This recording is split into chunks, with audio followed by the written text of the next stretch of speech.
3គន្លឹះសំខាន់ស្រាយចម្ងល់អ្នករៀនភាសាអង់គ្លេសបាន 100% លែងឆ្ងល់លែងច្របូកច្របល់ហើយឥឡូវយើងមកមើលមេរៀនយើងមានទាំងឧទាហរណ៍មានទាំងកន្លែងចំណាំងាយយល់ទាំងអស់គ្នាតោះ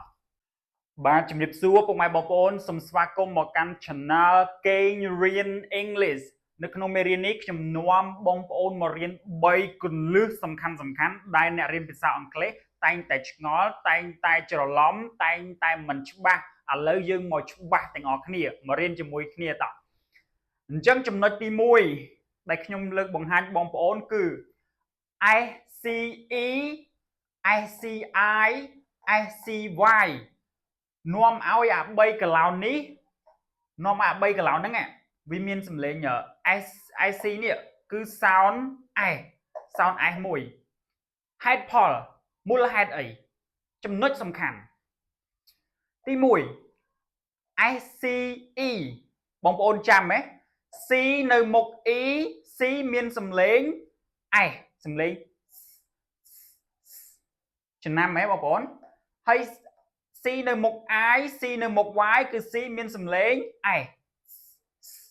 ចង់ច្បាស់មេរៀនដែលបងប្អូនអត់ទាន់បានមើលទៅមើលមេរៀនអក្សរ C ច្បាស់ដូចថ្ងៃអញ្ចឹងងាយយល់ខ្ញុំ note ឲ្យមកស្អាតអញ្ចឹងឥឡូវនេះចំណុចដែលមូលហេតុ C នៅមុខ E មានសំឡេង S ដល់ពេល S មានសំឡេង S ដែរអញ្ចឹងអា S2 នេះសំឡេង S2 ហ្នឹងគេយកតែមួយទេគេយកសំឡេង S តែមួយទេគឺសំឡេង S តែមួយទេអាហ្នឹងជាមូលហេតុបងប្អូនចាំនេះ C នៅមុខ I C នៅមុខ Y C នៅមុខ E C មានសំឡេង S អញ្ចឹងនាំឲ្យអា3កន្លោនហ្នឹងនាំឲ្យ SC កន្លែងនេះគឺវាមានសំឡេង S មួយនេះមានសំឡេង S មួយនេះឧទាហរណ៍ example ឧទាហរណ៍នៅក្នុងពាក្យ example ពាក្យ send អញ្ចឹងពាក្យ send នេះគឺយើងប្រែថាក្លិនក្រអូបពាក្យនេះគឺយើងអានថា science អញ្ចឹងអានេះវិទ្យាសាស្ត្រយើងប្រែថាវិទ្យាសាស្ត្រហើយដល់ពេលពាក្យនេះគឺយើងអានថា cider អានេះគឺយើងប្រែថាកន្ត្រៃអញ្ចឹងបងប្អូនឃើញនេះឃើញវាមានសំឡេងតែ S មួយទេឥឡូវមកមើលចំណុចទី2ចំណុចទី2នេះគឺ SCA SCO SCU នាំឲ្យអា3កន្លោននេះនាំឲ្យ3កន្លោននេះគឺវាធ្វើឲ្យអា SC នេះគឺវាមានសំឡេង SK មានន័យថាសំឡេងហេតុផលមូលហេតុអីឥឡូវមកមើលទាំងអស់គ្នាមូលហេតុទី1 S របស់យើងគឺវាមានសំឡេង S ហើយប៉ុន្តែនេះមកមើលឲ្យកន្លែង C នេះ C នៅមុខ A C នៅមុខ O C នៅមុខ U វាមានសំឡេង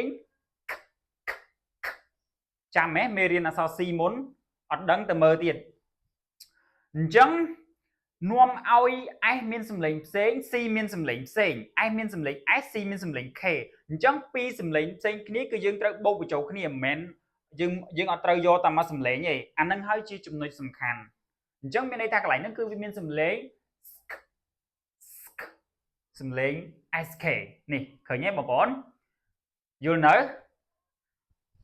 អូខេឥឡូវ example ឧទាហរណ៍មកមើលឧទាហរណ៍យើង example ឧទាហរណ៍នៅក្នុងពាក្យ scale score scum អញ្ចឹង scale នេះគឺយើងប្រែថាជញ្ជីងដល់ពេល score នេះគឺយើងប្រែថាពិន្ទុដល់ពេល scum នេះគឺយើងប្រែថាកាកសំណល់នេះកាកសំណល់ខ្ញុំភ្លេចបង្ហាញបងប្អូនឡើងចំណុចសំខាន់នេះអានេះចំណុចសំខាន់មួយដែរនេះអានេះក៏ចំណុចសំខាន់ដែរឥឡូវខ្ញុំបកមកក្រោយបន្តិចមិនភ្លេចបង្ហាញបងប្អូនអញ្ចឹងកន្លែងចំណុចសំខាន់នេះយើងអាចលើកវាដាក់ជា exception ក៏ថាបានយើងដាក់វាជាចំណុចសំខាន់ក៏ថាបានដែរនេះជាគំនិតរបស់ខ្ញុំទេគំនិតបងប្អូនផ្សេងការរកគន្លឹះសម្គាល់បែបផ្សេងគ្នាអញ្ចឹងឥឡូវនេះខ្ញុំសម្គាល់ជូនបងប្អូនកន្លែងនេះមើលច្បាស់បងប្អូនកន្លែងនេះគឺ SCA បន្ទាប់មក E តែ IC កន្លែងនេះគឺមានសំឡេងគឺមានសំឡេង SK ហេតុផលមូលហេតុដែលខ្ញុំសម្គាល់ខ្លួនឯងទេដោយសារអីគេនៅ S នេះ SC នេះគឺវាបាំងអក្សរ H មួយនៅកណ្ដាលបន្ទាប់មកបានដល់ E អញ្ចឹងមានន័យថា E នេះគឺវាអត់ដល់ C ទេអញ្ចឹងអាពីរនេះគឺវាមានសំឡេងផ្សេងគ្នាហើយយល់នៅបងប្អូនកន្លែងហ្នឹងមានន័យថា C បូកជាមួយនឹង consonant មានន័យថា C គឺមានសំឡេង K អញ្ចឹងពាក្យនេះគឺយើងអានថា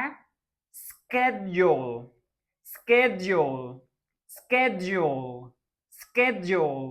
យើងប្រែថាកាលវិភាគអញ្ចឹងមកមើល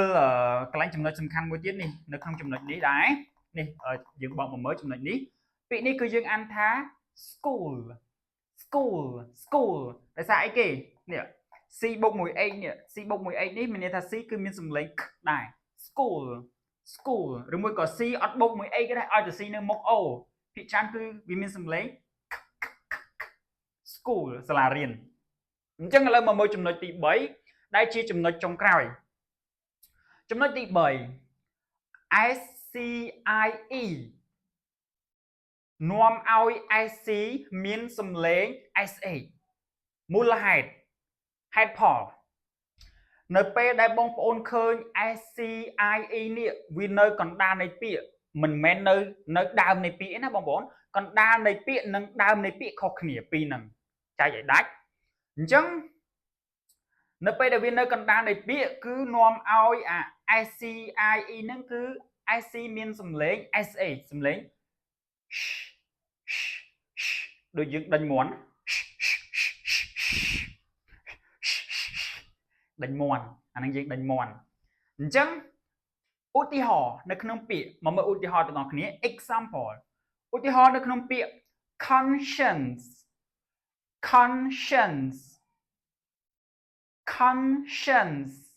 អញ្ចឹង conscience នេះគឺយើងប្រែថាមនសិការ